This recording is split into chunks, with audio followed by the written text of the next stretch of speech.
আজকে আমি বানাচ্ছি উচ্ছা আলু মাছ দিয়ে ঝাল।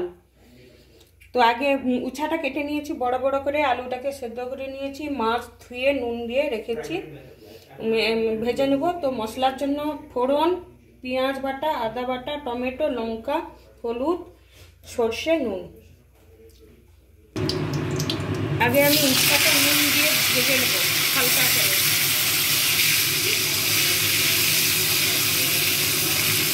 উচ্ছাটা আমার ভাজা হয়ে গেছে হালকা করে, আমি কিন্তু বিচি সব বের করে দিয়েছি।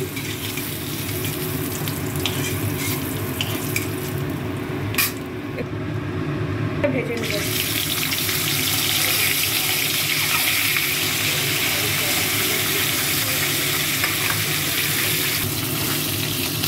মাছটা ভাজা হয়ে গেছে লাল লাল করে, তুলে নেব।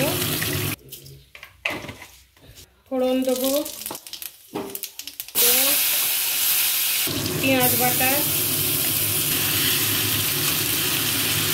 নুন দেবো,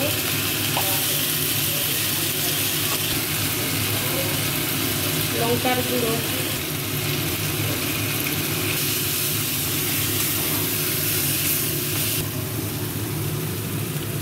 এক চামচ নুন দিয়ে সরষেটাকে আমি অল্প জল দিয়ে মাখাবো।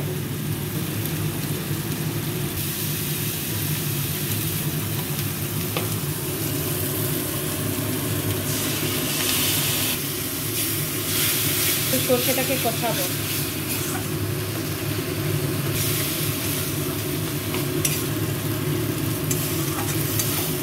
হয়ে গেছে কষানো।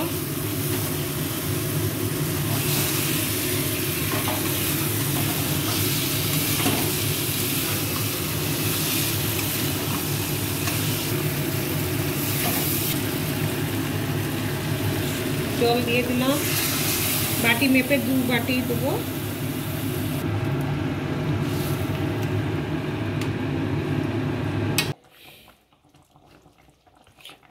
হয়ে গেছে, এবার নামাবো। উচ্ছা আলু মাছ দিয়ে ঝাল।